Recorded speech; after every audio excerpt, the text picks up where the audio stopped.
தமிழ்நாட்டிலே ஊடகம் பத்திரிகையும் இந்திய நாட்டுக்கு ஒரு முன்னுதாரணமாக விளங்கக்கூடிய பத்திரிகை ஊடகம் இப்படி தரம் தாழ்ந்து இதை வெளியிடுவது எந்த விதத்தில் சரியாக?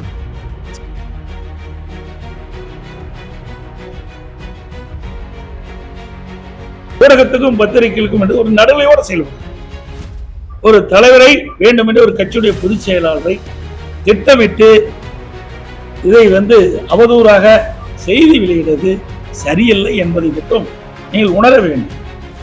எனக்கு நேரம் அதிகமாக இருந்ததால் அமித்ஷாவுடன் தனியாக பேசினேன். நேரம் அதிகம் இருந்ததால் உடன் இருந்தவர்களை அனுப்பிவிட்டு பேசினேன். ஆனால் அமித்ஷாவுடன் 10 நிமிடம் தான் பேசினேன் என எதிர்க்கட்சித் தலைவர் எடப்பாடி பழனிசாமி பேசியுள்ளார். காலம் நேரம் அதிகமான காரணத்தினால அப்பொழுது எங்கோடு இருந்தவர்கள் எல்லாம் 10 மணிக்கு நீங்கள் செல்லுங்கள், நான் பேசிவிட்டு வருகிறேன் என்று சொன்ன பிறகு அவர்களெல்லாம் சென்றார். மேலும் முகத்தை மூடிக்கொண்டு சென்றதற்கு எவ்வளவு விமர்சனமா என்றும் அவர் பேசியுள்ளார். என் முகத்தை துடைக்கிறேன். அப்பொழுது அதை எடுத்து அரசியல் பண்ணினேன்.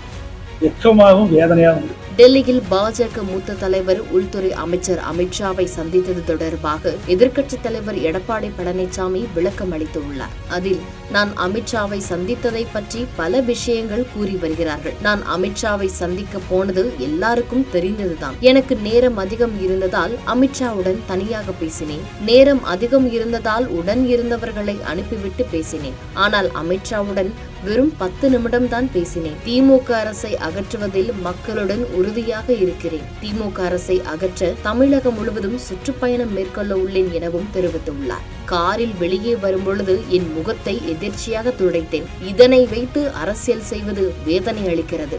கர்ச்சிப்பால் முகத்தை துடைத்தது கூடவா தவறு என்றும் அவர் கேட்டுள்ளார். இதையெல்லாம் உங்களுக்கு பரபரப்பான செய்தி கிடைக்கவில்லை என்ற அடிப்படையில் இந்த செய்தி வெளியிடுவது எப்படி ஏற்படும்? சிந்திங்க. முகத்தை துடைக்கிறேன், இதில் என்ன அரசியல் இருக்கின்றது? நான் வீட்டுக்கு செல்கின்ற பொழுது, மாண்புமிகு உள்துறை அமைச்சர் வீட்டுக்கு செல்கின்ற பொழுது அரசாங்கத்துக்காக தான் சென்று எல்லா ஊடகத்திலையும் பத்திரிகையும் செய்தி வந்தது.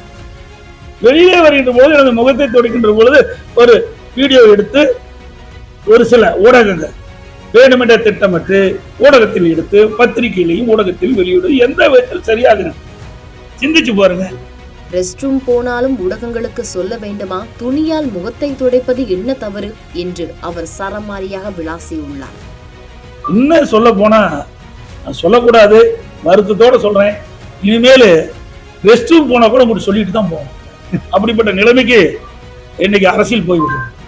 இனிமேல் நான் பொதுச் செயலாளர் ரெஸ்ட் ரூம் போனா பத்திரிகையில் உடனே இந்த ரெஸ்ட் ரூம் போறேன்னு சொல்லிட்டு போக வேண்டிய நிலைமைக்கு இன்னைக்கு ஒரு சூழ்நிலை ஏற்பட்டுள்ளது. அச்சத்தின் அடிப்படையில் சொல்றேன். ஆளும் திமுக அரசு தமிழ்நாட்டில் பல குற்ற செயல்களில் ஈடுபட்டு வருவதாகவும், கிட்னி திருட்டில் மிகவும் படுபயங்கரமாக இறங்கி மோச வேலைகளில் ஈடுபட்டு வருவதாகவும், அதையெல்லாம் விட்டுவிட்டு இதை கேட்கிறீர்களே என்றும் அவர் செய்தியாளர்களிடம் கேள்வி எழுப்பினார்.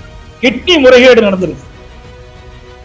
வறுமையை மையமாக வறுமையை மையமாக வைத்து கிட்னியை முறைகேடாக திருடப்பட்டதாக செய்திகள் வெளிவந்து பத்திரிகை ஊடகத்தில் வெளிவந்து இந்த அரசாங்கமே அது ஒரு குழு அமைத்து அதை சோதனை நடத்தி நடந்தது உண்மை என்று வெளியிட்டார். அது யார் நடந்தது? திமுக சட்டமன்ற உறுப்பினருடைய மருத்துவமனையில் நடந்ததாக இந்த பத்திரிகையிலையும் ஊடகத்திலையும் இருந்து அதில் அந்த உறுப்பு மாற்று அறுவை சிகிச்சை செய்யறது அனுமதி மட்டும் ரத்து பண்ணி அதற்கு மேல் முறைகேடு நடந்ததற்கு எந்த நடவடிக்கை எடுக்கப்படவில்லை. ஆளுங்கட்சியை சேர்ந்த சட்டமன்ற உறுப்பினர் மருத்துவமனை என்ற ஒரே காலத்துக்காக திராவிட முன்னேற்ற கழக அரசு, ஸ்டாலின் மாநில அரசு அந்த நிறுவனத்தின் மீது, அந்த மருத்துவமனை எந்தவித நடவடிக்கை எடுக்கவில்லை. அவர்கள் மீது நடவடிக்கை. எவ்வளவு பெரிய மோசடி! மேலும் அன்று காலை குடியரசு துணைத் தலைவர் CP ராதாகிருஷ்ணன் அவர்களை சந்தித்து வாழ்த்து கூற சென்றேன்.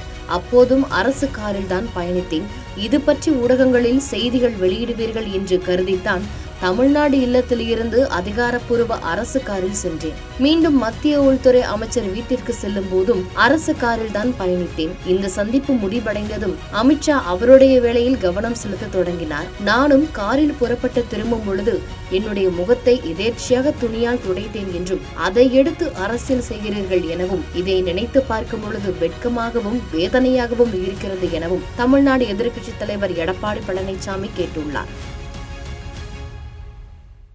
செய்திகளை உடனுக்குடன் தெரிந்து கொள்ள கீழ்க்கண்ட கேபிள் மற்றும் டிடிஹெச் நெட்வொர்க்குகளில் எம்நாடு செய்தி தொலைக்காட்சியை காணுங்கள்.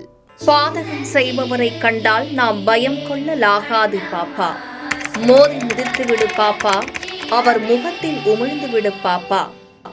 அண்மை செய்திகளை உடனுக்குடன் தெரிந்து கொள்ள இணைந்திருங்கள் எம்நாடு தொலைக்காட்சியுடன்.